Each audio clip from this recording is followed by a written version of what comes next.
우리가 오병이어의 기적을 살피고 있습니다. 마태복음, 마가복음, 누가복음, 요한복음에 빠짐없이 등장하고 있는 사건입니다. 이렇게 빠짐없이 등장하고 있다라는 것은 이 사건이 영적으로 주는 메시지가 아주 크다라는 것을 우리에게 그대로 보여주는 것입니다. 특별히 우리가 지난 시간에 생각했습니다. 그때 베드로가 물 위를 걷는 그런 귀한 경험을 하였지 않습니까? 어떻게 사람이 물 위를 걸을 수 있단 말입니까? 간단합니다. 먼저 배 밖으로 나오면 가능합니다. 배 밖으로 나와야만 합니다. 배 밖으로 나오지 않고는 물 위를 절대로 걸을 수가 없습니다. 베드로는 물 위를 걸어본 유일한 사람이기에 앞서서 그는 배 밖으로 나온 유일한 사람이기도 했습니다. 우리 또한 베드로와 같은 성정을 가졌습니다만 우리가 배 밖으로 나오기만 하면 물 위를 걷는 놀라운 경험 할 수 있다고 믿습니다. 그러면 여러분, 배 안은 도대체 어디를 말합니까? 내가 살고 있는 내 삶의 터전, 익숙한 곳, 편안한 곳, 지금 머물고 있는 곳을 뜻합니다. 그저 하루하루 새끼 밥 먹고 그냥 잠자고 살아가는 하루하루의 나날들입니다. 그런데 하나님은 아브라함에게 나타나셔서 말씀하십니다. 너의 본토, 친척, 아비 집을 떠나라고 말입니다. 본토, 친척, 아비 집이 어디입니까? 배 안입니다. 편안한 곳입니다. 갈대아 우루 잘 사는 동네였습니다.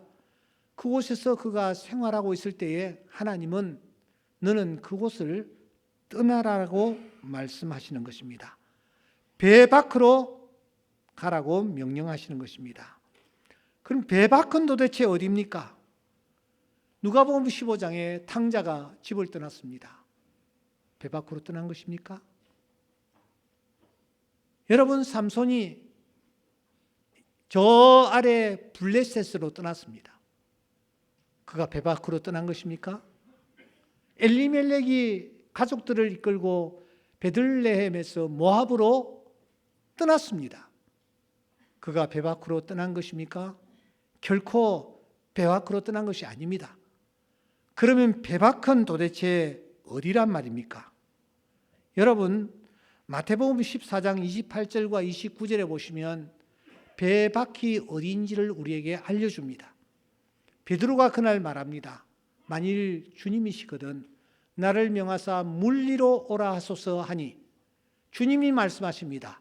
오라 하시니 베드로가 배에서 내려 물 위로 걸어서 예수께로 갔다라고 말합니다. 배 밖이 어디입니까? 첫째, 주님의 음성이 들리는 곳입니다. 우리는 주의 음성을 듣고 그 음성에 반응할 수 있어야 합니다. 둘째, 주님의 모습이 보이는 곳입니다. 예수께로 가되 예수가 보였습니다. 주님의 모습이 보이는 곳이었습니다. 셋째, 주님의 손길이 임하는 곳이었습니다. 주님이 물에 빠져들어가는 베드로를 잡아 일으켜 세우는, 구원하는 그 주님의 따스한 손길이 있는 곳이 배 밖이었습니다. 그 배 밖을 향하여 베드로가 나아갔을 때에 그가 물 위를 걸을 수가 있었습니다. 사랑하는 여러분, 베드로의 주님이 오늘 나의 주님이심을 믿습니다. 그러므로 나 또한 주님의 음성을 듣고 주님의 모습을 보고 그리고 주님의 손길을 감지하면서 주님께로 나아갈 때에 베드로의 주님이 나의 주님이 되셔서 나로 하여금 그 배, 이 물 위를 걷는 이런 놀라운 경험을 하게 해 주실 줄 믿습니다. 배 밖으로 나가지 않으면은 절대로 이런 놀라운 경험을 할 수가 없습니다. 여러분, 이스라엘 백성들이 무려 400년 동안 애굽이라는 배 안에 있었습니다. 무슨 일을 경험했습니까? 무슨 일이 이스라엘 백성들 앞에 일어났습니까? 400년 동안 아무 일도 일어나지 않았습니다. 그런데 보십시오. 그들이 지금까지 틀을 잡고 있던 배 안, 애굽에서 밖으로 빠져나왔을 때에 그때부터 놀라운 일이 저들 앞에 펼쳐졌습니다. 홍해가 눈앞에서 쩍 갈라졌습니다. 뿐만 아닙니다. 여러분, 손만 들어도 원수를 이기는 놀라운 전쟁의 승리가 저들을 위하여 준비되어 있었습니다. 하늘에서 구름 기둥과 불 기둥이 그들을 인도하십니다. 날마다 하늘에서 만나와 메추라기가 내립니다. 농사하지 아니해도 그들은 30년 동안 굶주림이 없었습니다.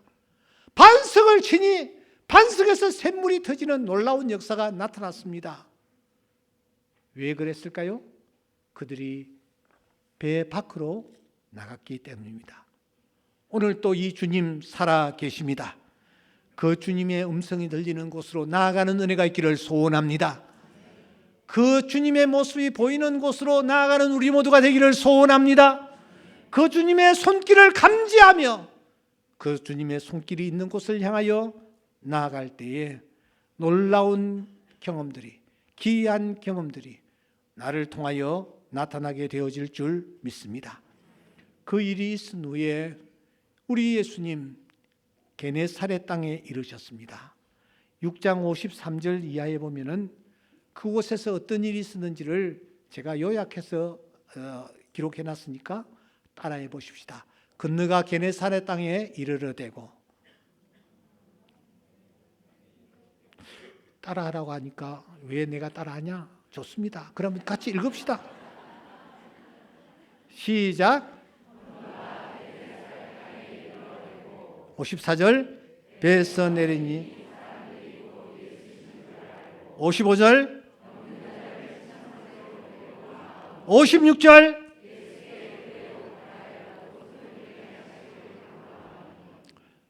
게네사렛 땅에 배가 정착을 했습니다.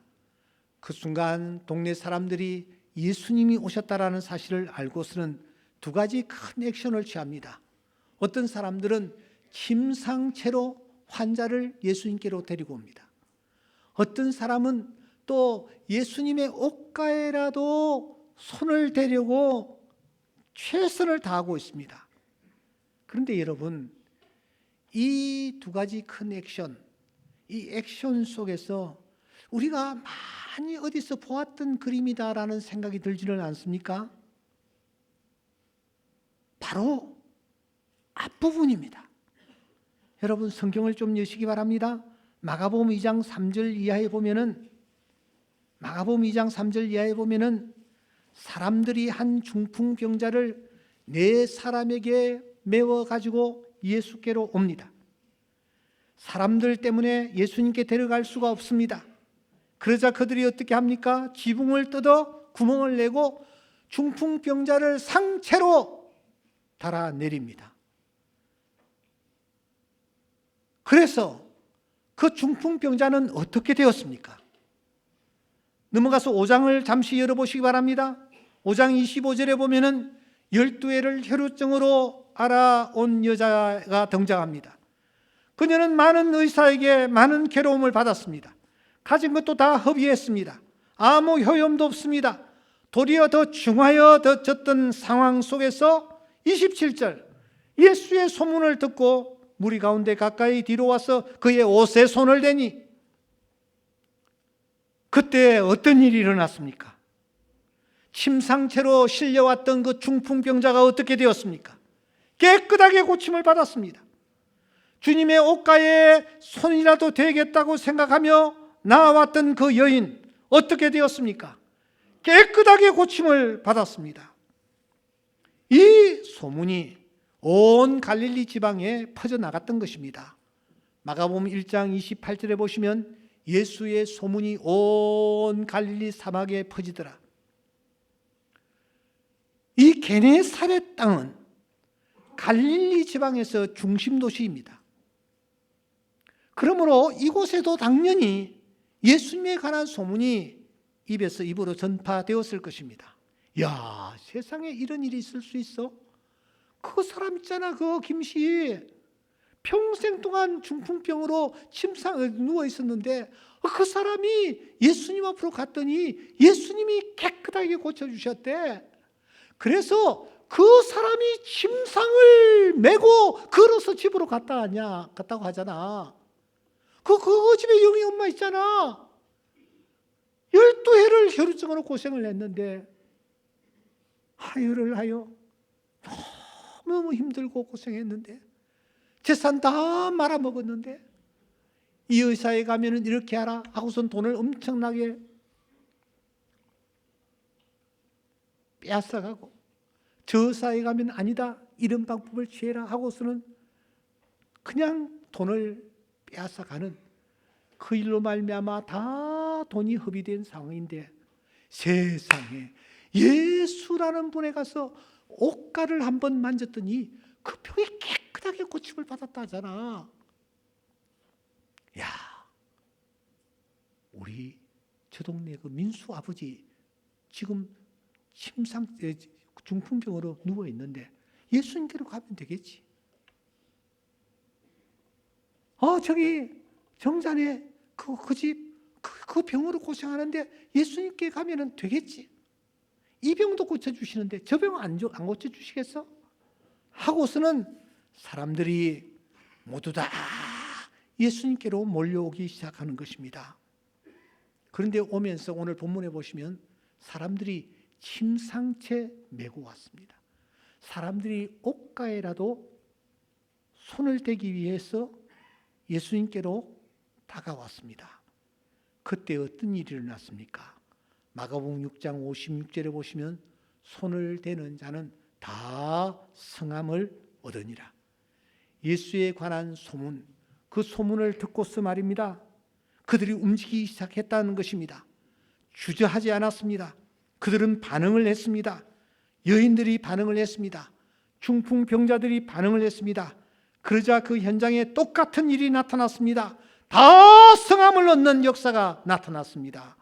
소문을 듣고 그 소문에 믿음으로 반응했을 때에 그런 놀라운 일이 일어난 것입니다. 나옴이라는 여성은 참으로 불쌍한 여자였습니다. 남편 잃었습니다. 두 아들 병으로 사라졌습니다. 이제 더 이상 그 어떤 소망이 없는 그런 상태에 이르렀습니다. 그런데 어느 날 이 나이 많은 여인에게 귀에 무슨 소리가 들리기 시작합니다. 무슨 소리가 들립니까? 여호와께서 자기 백성을 돌보시사 그들에게 양식을 주셨다 하는 소문이 깃전을 때렸습니다. 이때 이 소문 앞에 이 여인이 어떻게 반응을 합니까? 일어나 모압 지방에서 돌아오려고 그가 베들레헴으로 향하는 것입니다. 배 밖으로 나왔다라는 뜻입니다. 모압 땅이라는 배에서 배 밖으로 나왔습니다. 과감히 몸을 던졌습니다.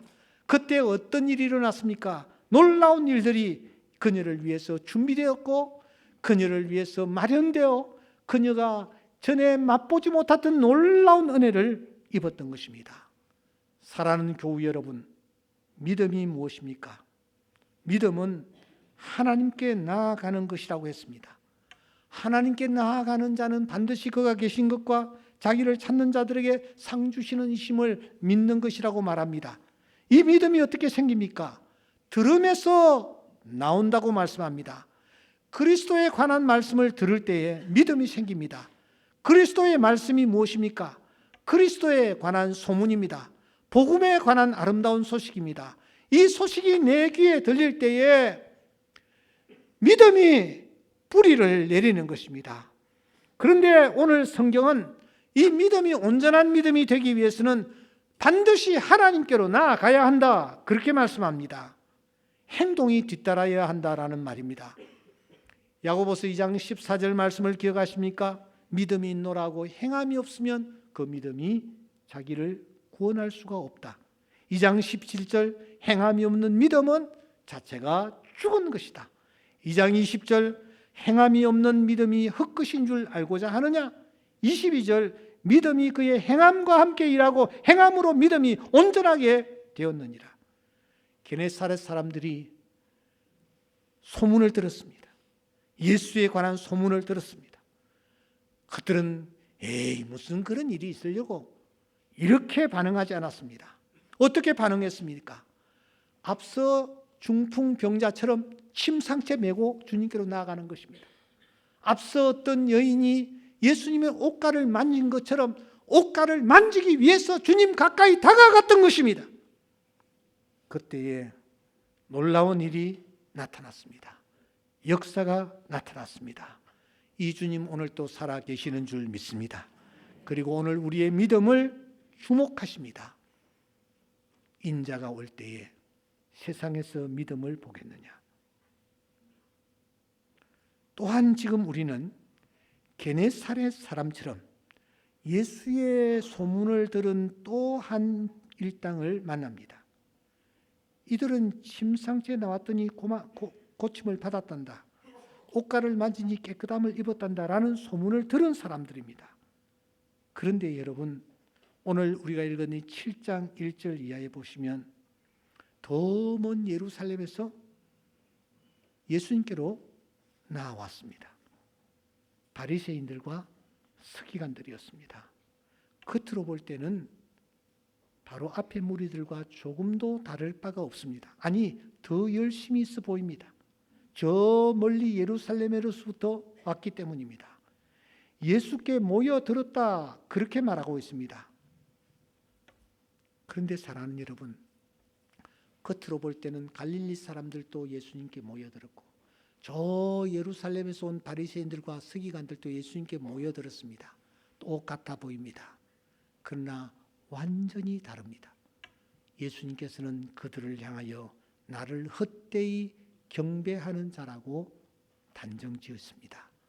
오늘 이 말씀을 사실 제가 준비를 했습니다만 시간이 너무 늦었기 때문에 오늘 이쯤에서 정리를 하고 나머지 부분은 우리가 다음 시간에 이어서 나누도록 하겠습니다. 다 같이 기도드리겠습니다.